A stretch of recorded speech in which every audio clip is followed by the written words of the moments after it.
నాన్న, ఇప్పుడు ఏం చేయాలో మాకు అర్థం కావట్లేదు.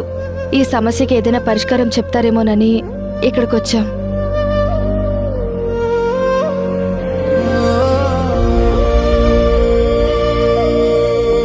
అవును మామయ్య గారు, ప్రాబ్లం పాపదయ్యేసరికి ఎవరికి కూడా ఏం చేయాలో అర్థం కావటం లేదు.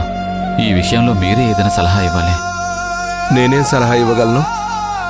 అది ఒక్కొక్క ప్రశ్న నన్ను అడుగుతుంటే నా దగ్గర సమాధానం లేక అక్కడే తన్నుకుని ఎంత ఇబ్బంది పడ్డాను. ఇక నేనేం సమాధానం చెప్తాను?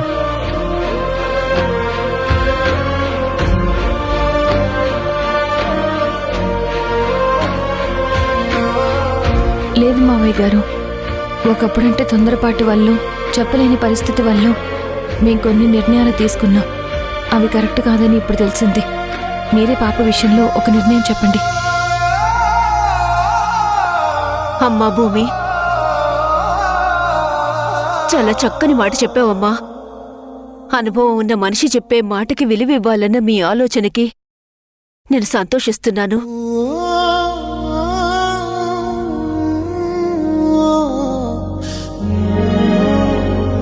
ఏం పరిష్కారం చేయగలుగుతాం?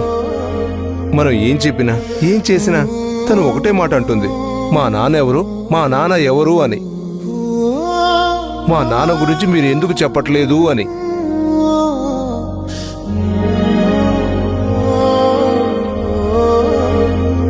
ఈ ఆలోచన నుంచి అది పక్కకు పోవాలంటే నాకైతే కృష్ణ తులసిని హాస్టల్లో జాయిన్ చేస్తే బాగుంటుందేమో అనిపిస్తుంది.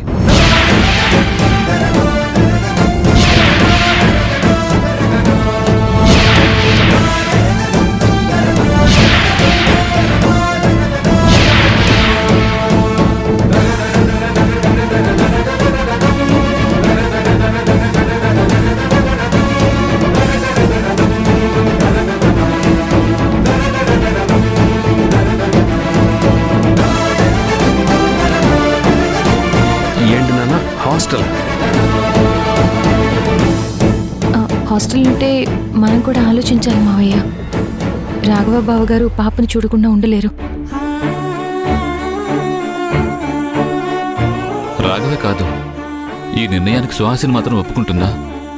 ఆమె హెల్త్ బాగాలేదు సరే, భర్తకు తన కూతుర్ని అప్పచెప్పాలని వచ్చినప్పుడు మనం ఎక్కడ కాకుండా హాస్టల్లో చేరుస్తామనంటే నాకు తెలిసి సుహాసిని కూడా ఒప్పుకోదనుకుంటా.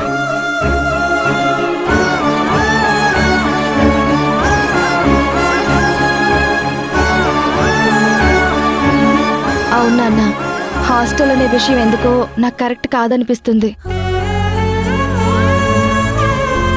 వీటన్నిటికీ ఫస్ట్ రాగా ఒప్పుకోవాలి కదమ్మా. వాడు ఒప్పుకుంటాడనే నమ్మకం కూడా నాకు లేదు.